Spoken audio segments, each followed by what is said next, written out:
सुबह के 10 बजे हुए हैं। मैं हूं आपके साथ रथ राकेश टंडन। स्वागत है आपका इंडिया न्यूज पर। और आज आर्टिकल 370 को खत्म हुए 1 साल से ज्यादा का वक्त हो गया है, लेकिन कुछ लोगों के पेट का दर्द अभी खत्म नहीं हुआ है।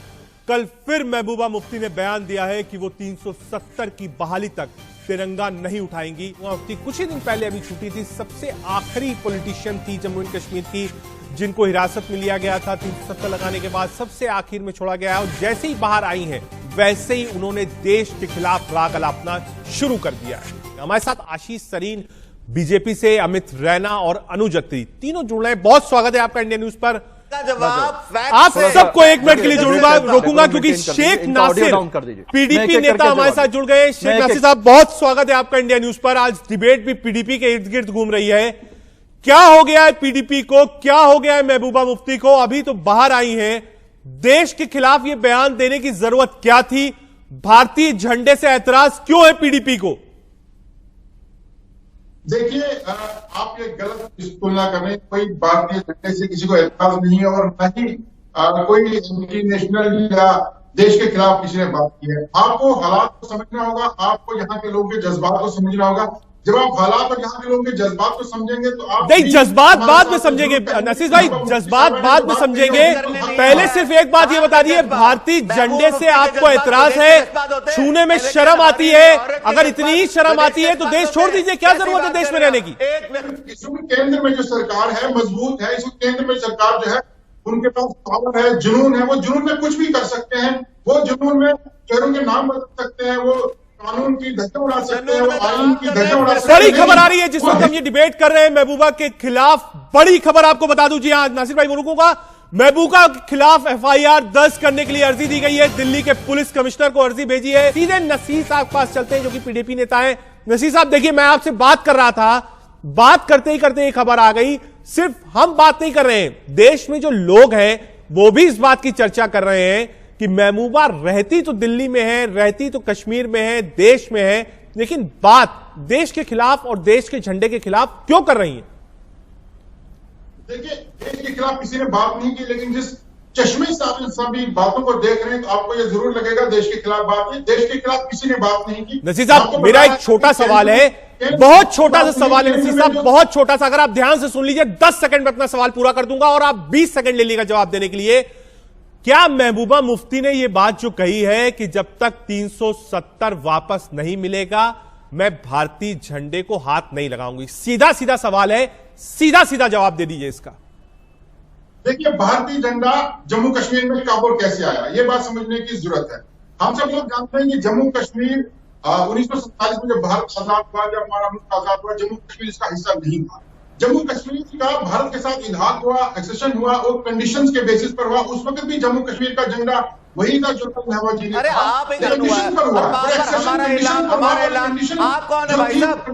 नासिर साहब जो बातें आप बता रहे हैं, चाहे वो जम्मू एंड कश्मीर के विलय की बात बताइए, जम्मू एंड कश्मीर के झंडे की बात बताइए, ये सब इतिहास है। 370 खत्म हो चुका है, 35-1 खत्म हो चुका है। अब भारतीय झंडे का वहां पर पूरा सम्मान होना चाहिए और जम्मू एंड कश्मीर का जो झंडा है उसका अस्तित्व खत्म हो चुका है। लेकिन ये बात समझने की जरूरत है कि भारतीय झंडा जम्मू कश्मीर में एक्सेशन के बाद आया। एक्सेशन जिन कंडीशन पर हुआ था, जिन शराइत पर हुआ था, उन शराइत की उन्होंने साहब ये सब कुछ खत्म हो गया है, इसको आप क्यों नहीं मान रहे हैं? पुराना राग अलापने से क्या होगा? ये जो भी बातें आप कह रहे हैं ये इतिहास की बात है, भविष्य की और वर्तमान की बात यही है कि भारतीय झंडा ही वहां लहराएगा और आपको मानना पड़ेगा। अगर देश में रहना है तो देश का एक ही झंडा होगा और उस झंडे को आपको मानना पड़ेगा। आप चाहें तो कानून को बदल सकते हैं, लेकिन आप पास्ट को बदल नहीं सकते, आप हिस्ट्री को बदल नहीं सकते। और हिस्ट्री ये कहती है कि जम्मू कश्मीर का हिंदुस्तान के साथ इलाहा कुछ कंडीशन पर हुआ था और अगर एग्रीमेंट कंडीशन से आप खुद वायलेट कर रहे हैं। रैना साहब आपको लाऊंगा बीच में। रैना साहब जो है झंडे की वैल्यू है, झंडे का सम्मान है, झंडे को सलाम है, ये क्यों नहीं इस बात को समझने को राजी है? झंडे का सम्मान हम भी करते हैं, लेकिन एक बात मैं आपको याद 70 साल से आप 70 साल से झूठ बोलते रहे। पैनल को 1 मिनट के लिए सिर्फ रोकूंगा, वक्त हो चला है इस वक्त की सुर्खियों का। एक बार नजर डाल लेते हैं कि इस वक्त की बड़ी खबरें क्या है। तेजस्वी ने जारी की वादों की नई किस्त, मैनिफेस्टो में चला सरकारी नौकरियों में बिहारियों का 85% आरक्षण। और सीधा अपने पैनल के पास चलते हैं। हम बहस कर रहे हैं कि आखिर महबूबा मुफ्ती और फारूक अब्दुल्ला जैसे लोग जो कि देश में रहते हैं लेकिन देश को एक होते नहीं देख पा रहे हैं। अभी भी 370 से लगाव है, पाकिस्तान से लगाव है, चीन से लगाव है और अब कह रहे हैं कि झंडा नहीं उठाएंगे। और पत्थरबाजी के नाम पे वो वोट नहीं करने वाले हैं।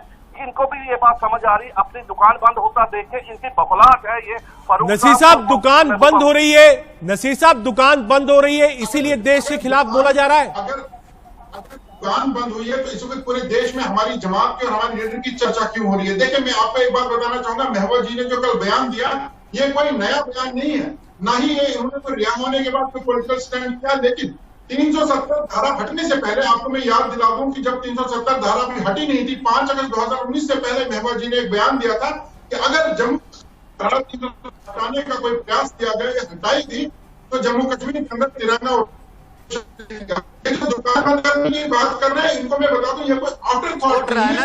ये बयान शेख साहब आपको रोकूंगा। अनुज जी आप इतनी देर से पूरी बहस को सुन रहे हैं। अनुज जी, शेख साहब एक मिनट, नासिर भाई एक मिनट वापस आ रहा हूं, नासिर भाई एक मिनट वापस आ रहा हूं, अनुज जी के पास जाना चाहूंगा। अनुज जी किसकी फेलियर है वो? अनुज जी आपको रोकूंगा। नसीर भाई आप डिबेट में बीच में लाना चाहूंगा और सलीम साहब आपको भी।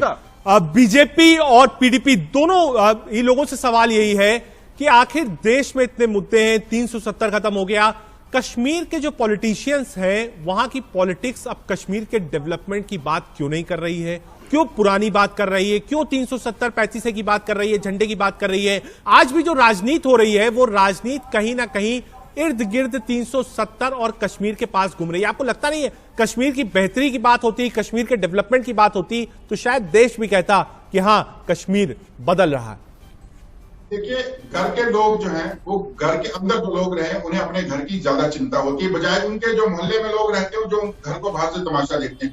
कश्मीर के डेवलपमेंट की जहां तक बात हम कर रहे हैं, कश्मीर तरक्की की रास्ते पर था, कश्मीर में डेवलपमेंट थी, कश्मीर में टूरिस्ट आ रहा था, कश्मीर में सब कुछ नॉर्मल हो कितनी जन्नत बन रही है। भारतीय जनता पार्टी सिर्फ विकास की राजनीति करती है, इनके पास मुद्दा कोई नहीं है, दिखता नहीं है, इनका वजूद खत्म होता दिख रहा है। हटेगी तो यहाँ कश्मीर के हालात कश्मीर से धारा 370 हटेगी तो यहाँ रोजगार आएगा। आज मैं भारतीय जनता पार्टी के लोगों से पूछना चाहूंगा, आज मैं हर उस व्यक्ति से सवाल करना चाहूंगा जो ये कहते थे कि धारा 370 कश्मीर की डेवलपमेंट में रोड़ा है। 1 साल से ज्यादा अरसा गुजर चुका है, आप हमें बताइए कश्मीर में कौन सी डेवलपमेंट हुई है? कश्मीर में कौन सा रोजगार आया है? एक भी नया कोई नौकरी की कोई पोस्ट ने एडवर्टाइज की है? क्या कोई डेवलपमेंटल प्रोजेक्ट हमने शुरू किया है? ये डेवलपमेंट की बात करें, 1 साल से ज्यादा अरसा गुजर चुका है, हमें इंटरनेट हाई स्पीड हमारे बंद रखी गई, रेस्ट्रिक्शन हमारे पर है। यहाँ बच्चों को कोविड-19 के दौरान जो ऑनलाइन क्लासेस से एजुकेशन हासिल हुई थी उसे डिप्लॉय है। 1 साल से ज्यादा अरसा हो गया, आपने कश्मीर में इंटरनेट बंद रखा हुआ है। इंटरनेट बेटे रैना साहब, अब आपसे जानना चाहूंगा, डेवलपमेंट की बात नहीं हो रही है, कश्मीर घूम फिर के 370 झंडे पर आ रहा है। नसीर साहब कह रहे हैं कि वहां टूरिस्ट आते थे लेकिन आज टूरिस्ट नहीं आ रहे हैं, सारा काम बंद हो गया है। कैसे बनेगा कश्मीर दोबारा जन्नत? भाई तिरंगे को हाथ नहीं लगाएंगे, ऐसे बयानबाजी देंगे, ऐसे देशद्रोही बयान आएंगे तो टूरिस्ट इनके कहां से आएंगे? ये टूरिस्ट जब आने वाला होता है, फारूक साहब है, महबूबा जी है, ये कोई नया गुफा छोड़ देते हैं। तिरंगा कश्मीर में लेकर के कौन चलता था? दिल्ली से कोई आके तिरंगा लाल चौक में नहीं ले रहा था, दिल्ली से आके कोई रजत जी ये वो तिरंगा नहीं ले रहा था। रैना साहब आप बोलिए। रजत जी ये वो पार्टी है जो आज, रजत जी ये वो पार्टी है जो नसीर भाई एक मिनट यार, रैना जी को बोलने दीजिए। नसीर साहब एक मिनट। पर्यटकों की करते हैं एक तरफ से जिन लोगों को जो नसीर साहब अगर आप ही बोलेंगे तो किसी को मौका नहीं मिलेगा और सब यही फैसिलिटी के लिए इन्होंने आग लगवा दी पूरे हिंदुस्तान में, पूरे प्रदेश में। तो इनसे तो आप उम्मीद ही ना करें। डेवलपमेंट की बात कर रहे हैं, 16% स्टेट ग्रांट पूरे हिंदुस्तान का जम्मू कश्मीर में जाता था। अगर स्टेट ग्रांट बंद कर दे तो जीरो डेवलपमेंट होगी। आज नसीर साहब आप सुन रहे हैं, ग्रांट सबसे ज्यादा वहीं पर जारी है लेकिन आप कह रहे हैं डेवलपमेंट का कोई काम ही नहीं हुआ। करप्शन नहीं है, आंकड़े ये बता रहे हैं, इनको ये बताइए कि 16% करप्शन पूछिए वर्ल्ड बैंक ने जो जल लेने के लिए पैसा दिया था वो कहां गया? उसमें वो जो ग्रांट वक्त की कमी है। आप सब लोग हमारे साथ जुड़े, नसीर साहब ने भी अपना पक्ष रखा, रैना साहब हमारे साथ थे, अनुज अत्री थे, बीजेपी से आशीष सरीन थे। हमने समझने की कोशिश करी कि आखिर कश्मीर में 370 और झंडे का अपमान क्यों किया जा रहा है? क्यों महबूबा मुफ्ती और फारूक